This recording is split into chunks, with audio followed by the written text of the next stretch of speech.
When did someone teach you something without saying a word? I was 12 when my Uncle Garrett moved in after his divorce. Mom said he needed time to get back on his feet. Dad grumbled but made space in the garage for Garrett's motorcycle and tools. Garrett was everything Dad wasn't. Leather jackets, tattoos, and stories that made Mom blush. He'd wink at me during dinner and slip me $20 bills. Our secret, he'd whisper. Within weeks, he was fixing everything around the house. The leaky faucet Dad had ignored for months, the squeaky gate that drove the neighbors crazy, the broken porch light that had been dark since winter.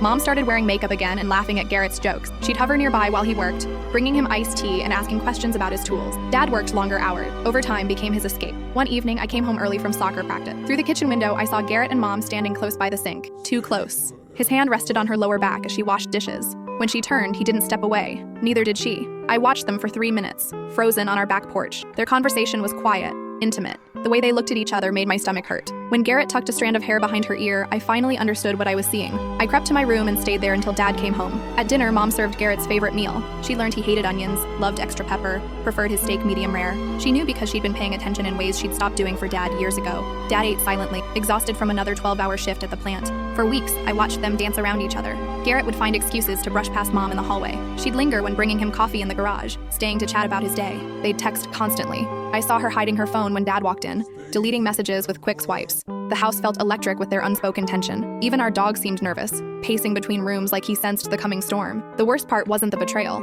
It was realizing Mom had checked out of our family long before Garrett arrived. She'd been going through the motions, cooking and cleaning, but not really present. Garrett just showed her what she'd been missing. 3 months later, Garrett announced he'd found an apartment across town. Mom's face fell before she caught herself. That night, I heard her crying in the bathroom. Dad bought flowers the next day. His first romantic gesture in years.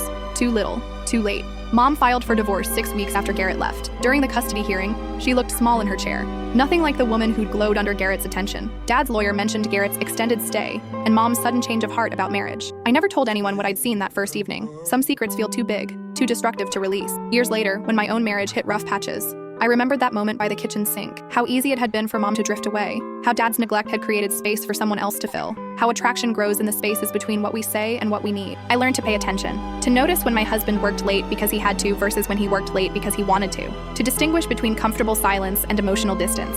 To see the difference between being busy and being absent. Garrett taught me that love requires maintenance. That taking someone for granted is a luxury you can't afford. That betrayal often starts with small, unspoken moments when people stop choosing each other. Some lessons cut deep enough to change you forever, even when nobody speaks a word.